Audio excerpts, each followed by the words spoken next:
Қаңтар оқиғасына байланысты 83 адам нақты мерзімге сотталды. Оларға билік өкілдеріне зорлық, зомбылық жасады. Бөтеннің мүлкін жоюға байланысты ауыр қылмысқа қатысты. Залалды өтемеді және өтелмеген соттылығы бар деген айып тағылған. Оның ішінде Алматыда жаппай тәртіпке қатысқан 3 адам бар. Күдіктілер қаңтардың 4-нен 5-не қараған түні Алматы қаласының орталық алаңында болып, басқа адамдармен топтаса полицияның 42 қызметтік автокөлігін қиратқан. Қазір арнайы прокурорлар жаппай тәртіпке және 32 лаңкестік актісіне қатысты 53 қылмыстық істі тергеп жатыр. Еліміздің 8 аймағында 30 мыңнан аса тергеу әрекеттері жүргізілген. 4 мыңнан аса сот медициналық сараптама тағайындалған. Қазіргі уақытта 349 күдікті адамдар қамауда.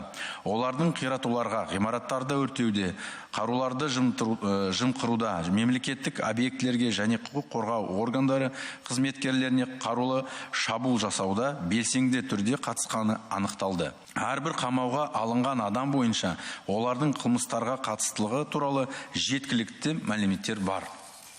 Барлығы қаңтар оқиғалар бойынша сотқа 479 қылмыстық іс жолданып, олар бойынша 545 адам сотталды. Ішкі істер органдары қаңтар оқиғасы кезінде ұрланған 343 миллион теңгеден астам соманың жекеменшік мүлкін тауып тәркілеген. Сондай-ақ 1729 қару және 42 мыңнан астам оқ-дәрі тәркіленіп, заңсыз айналымнан алынды. Әлі де 2 мыңнан астам қару қылмыскерлердің қолында.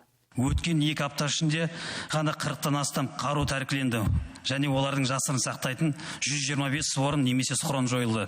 Жүргізіліп жатқан түсіндіру жұмысының нәтижесінде азаматтар мен ерікті түрде тапсырылған қарудың саны қазіргі таңда 212 бірлікке жетті. Бұл азаматтардың ешқайсысы қылмыстық немесе басқа да жауапкершілікке тартылған жоқ.